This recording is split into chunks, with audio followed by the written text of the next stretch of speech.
Early in my career, I worked at a small restaurant in the Vasari Passage. One day, entirely out of the blue, Lady Furina decided to dine at our restaurant after a performance. As I was scrambling around the back, a customer asked to meet the head chef. So I rushed out to their table, knife still in hand, and completely froze. Because here I was, standing face to face with Lady Furina of all people. I knew I had to make something special, and it was like my instincts took over. I came up with a lily sugar-glazed opera cake, and Lady Furina actually liked it and said she would remember me. I barely slept a wink that night, and the very next day, there was a position waiting for me at the Palais Ramonia. If I could create a dessert better than Gâteau de Bourg and make it to Lady Furina's satisfaction, I think my next step would be to visit every nation in Teyvat and cook for the Archons. That's how I get to the next level. I might even be able to get a taste of each Archon's signature dish. Oh boy, would that open my eyes to a whole new world of gastronomy. His Grace is polite and steadfast. A true old-school gentleman at heart. Still, eating the food at the coupon cafeteria? Now, that was a cruel and unusual punishment indeed. The head nurse, huh?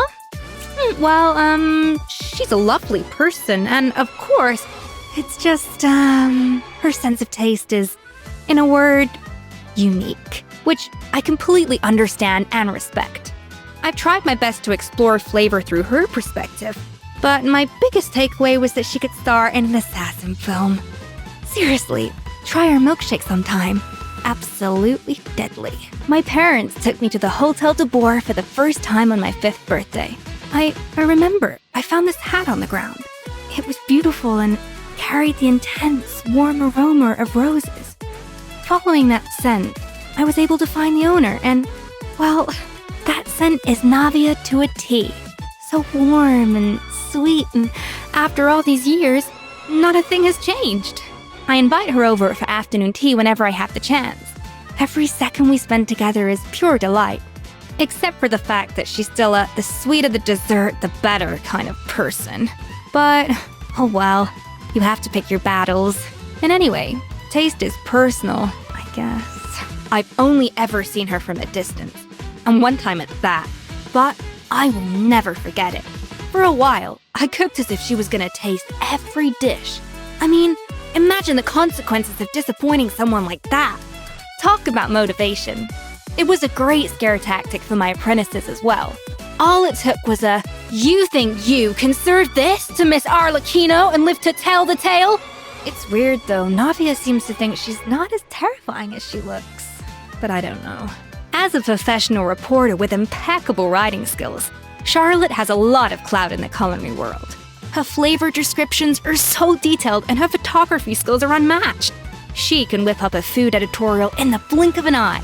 If I have a new dish that I want to advertise, inviting Charlotte to try it out is never a bad idea. There is a saying in Liyue, "Beyond every mountain lies a higher mountain." But when it comes to Xiangling and me, it feels more like I was holed up in a cave and she dragged me into a new world.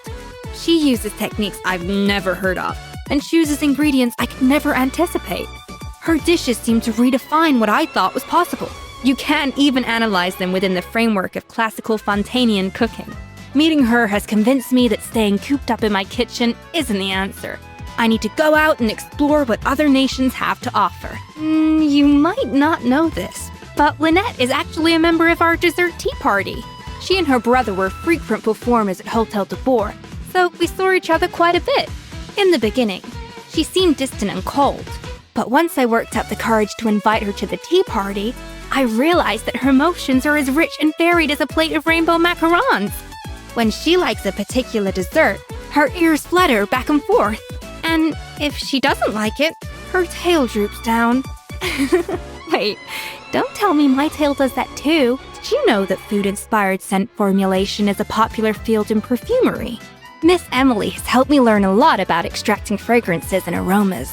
I feel like I have a whole new appreciation for the dynamic between smell and taste. I hope I can use it to my advantage one day and use fragrance to unlock a whole new sensory experience. As for Miss Emilie, it's just really nice to have someone who appreciates the scientific approach. Oh, Varesa. The fruit from her orchid is amazing. Biting into one is like being transported to a lazy summer's day. She could charge me an extra 20% and it would still be worth it. So I always treat her to a meal after every purchase. Her appetite is astonishing.